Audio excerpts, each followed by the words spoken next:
नमस्कार, मैं श्रेया और आप देख रहे हैं डिजिटल इंडिया न्यूज। बढ़ते हैं खबरों की ओर। सियांग नदी पर बांध को लेकर अरुणाचल में विरोध। चीन के बांध प्रोजेक्ट का जवाब है भारत की योजना। अरुणाचल प्रदेश के 3 जिलों में सैकड़ों लोगों ने सियांग अपर मल्टीपर्पज प्रोजेक्ट यानी सम्प के खिलाफ विरोध प्रदर्शन किया है। यह बांध ईस्ट सियांग जिले के बोगिंग क्षेत्र में प्रस्तावित है, जिसे केंद्र सरकार चीन द्वारा तिब्बत में यारलुंग तसापोंगे नदी पर बनाए जा रहे जल विद्युत प्रोजेक्ट के जवाब में जरूरी बता रही है।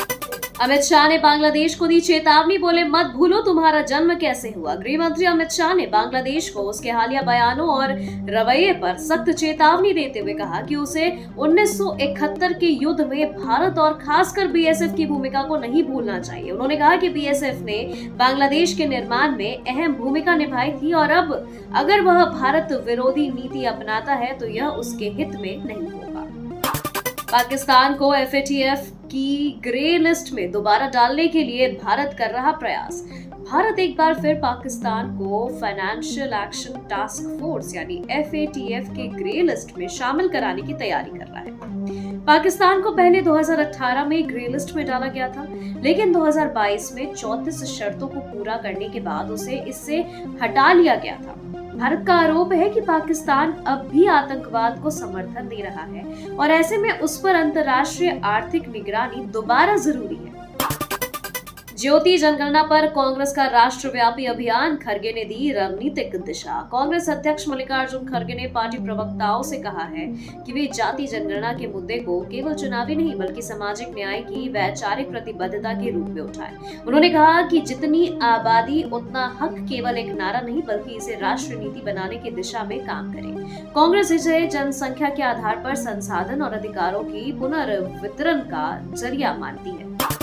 ममता बनर्जी आतंकवाद विरोधी नीति के समर्थन में संसद का विशेष सत्र बुलाने की मांग। पश्चिम बंगाल की मुख्यमंत्री ममता बनर्जी ने केंद्र सरकार के आतंकवाद के खिलाफ वैश्विक मुहिम का समर्थन किया है। उन्होंने सर्वदलीय प्रतिनिधि मंडलों के विदेश दौरे की सराहना की और कहा कि टीएमसी देश की संप्रभुता की रक्षा के लिए हर कदम में सरकार के साथ है। साथ ही उन्होंने आतंकवाद और राष्ट्रीय सुरक्षा से जुड़े मुद्दों पर संसद का विशेष सत्र बुलाने की मांग भी की है।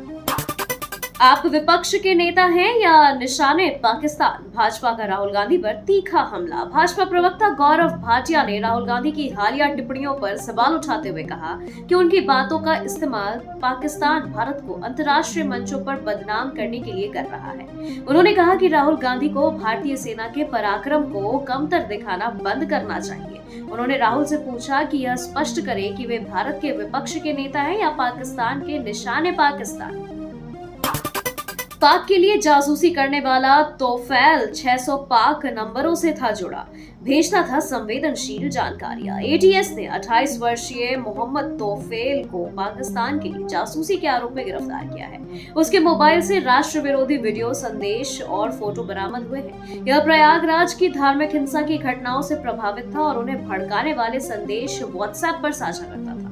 जांच में सामने आया कि तोफैल करीब 600 पाकिस्तानी नंबरों से जुड़ा था और सुरक्षा संबंधित इनपुट भी साझा करता था।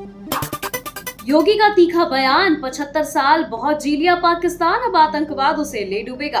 अयोध्या में हनुमानगढ़ी परिसर में आयोजित एक धार्मिक कार्यक्रम में मुख्यमंत्री योगी आदित्यनाथ ने पाकिस्तान पर तीखा हमला बोला। उन्होंने कहा कि पाकिस्तान का आतंकवाद प्रेम ही अंततः उसे ले डूबेगा। योगी आदित्यनाथ ने सनातन परंपराओं और अखाड़ों की भूमिका पर भी प्रकाश डाला। उन्हें समारोह में प्रतीकात्मक गदा, सोफा और रजत मुकुट भेंट किया गया।